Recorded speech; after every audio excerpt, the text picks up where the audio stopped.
Greetings once again, Retreat Church. You know, if we're honest with ourselves, we're not always responding to the Bible in the way that maybe we think we should or desire to. Sometimes the passages that we read bring up some negative emotions or a lot of questions. Maybe you read a Bible passage and read some words recorded that Jesus stated, and your initial response is, yeah, right, of course. Or maybe there's some jealousy and some envy that go on in the scriptures when there's a miracle or one of the great stories are told, and you wonder why perhaps God hasn't done that in your life, and why the things that you've prayed for, maybe they're not happening in the way that you would want them to, or the way you would expect them to. And one of the amazing things about the Bible is that in all of those places where that might happen, it's actually happening to the characters when you really dive in and you push past those initial kind of thoughts or feelings. And the most difficult passages for me to deal with are the miracle passages, because as you read the Bible, you can sit and you can read one of the Gospels in an hour or two, and you can just read right through it, and it has this sense as we read it that these miracles were just happening over and over again.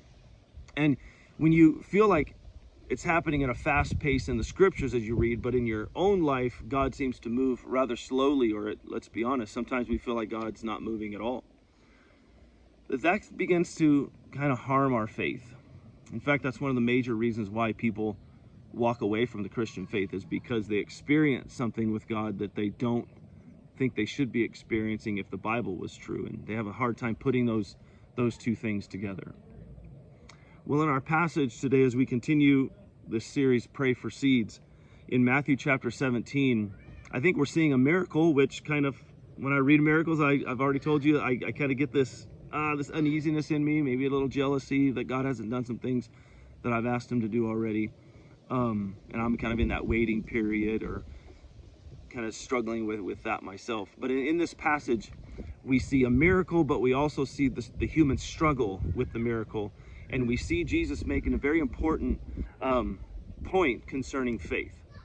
One that when he says it, you kind of need a double take, or you ask for him to repeat it again, and you have to go back and read the text again to make sure you really kind of see what Jesus is really saying. Because what Jesus is saying is kind of challenging in Matthew chapter 17. On the outset, it's one of those passages that we like to throw around, or we like to put on stickers, or we like to put on t-shirts, and we like to kind of use to do all sorts of weird things with. But Jesus says in Matthew 17, he makes this statement.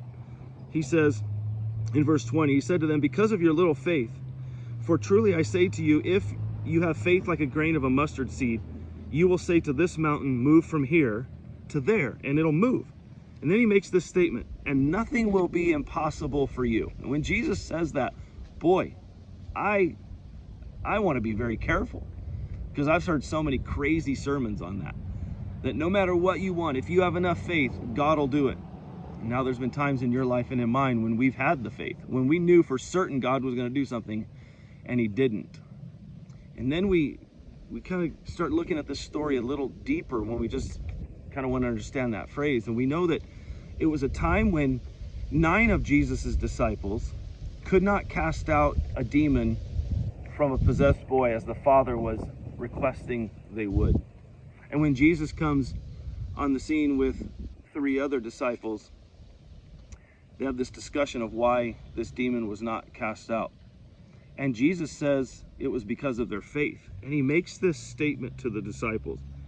He says, "Then the disciples came to Jesus privately and said, 'Why could we not cast it out?' And he said to them, 'Because of your little faith.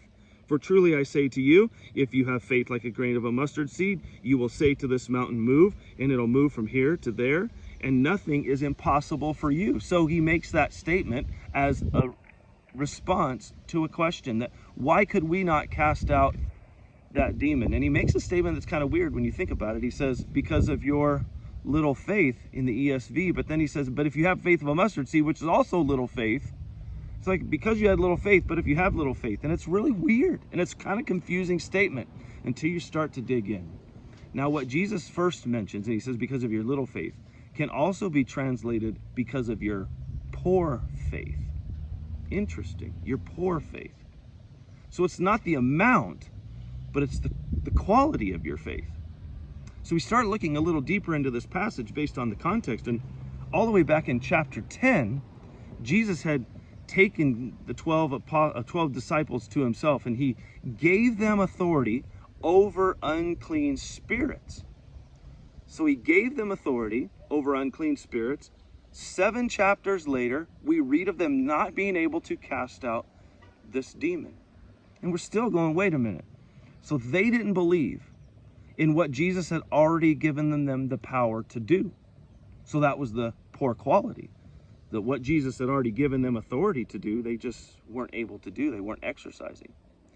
And then when we go to one of the other gospel writers, we get a little bit bigger perspective and another piece to the puzzle, where we have Jesus saying to the disciples that this kind, referring to the demon, only comes out through prayer.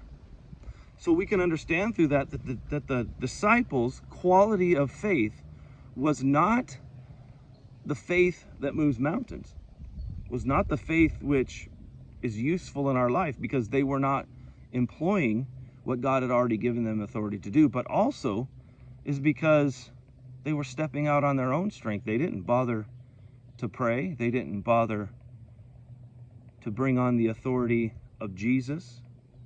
They were disconnected from the one that was giving them authority, and they were marching out on their own. See, that happens to us, doesn't it?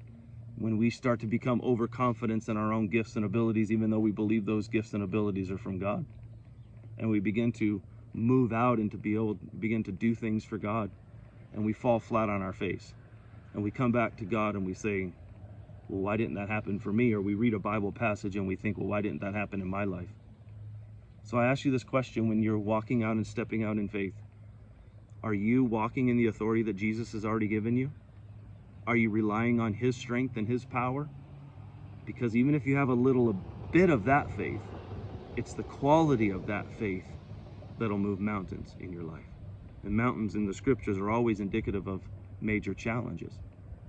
See, so the prayer becomes for you and I to be like this father of the demon-possessed boy in this story, where we also learn in Mark that he comes to Jesus and he says, I believe, but help my unbelief. I think if you and I are honest with each other, that's kind of where we are with a lot of things when we're reading the scriptures and comparing the scriptures to our life, as we should. And I think we all can pause for a moment today and say with this Father, Lord, I do believe, but help my unbelief. God bless you. We'll see you next time.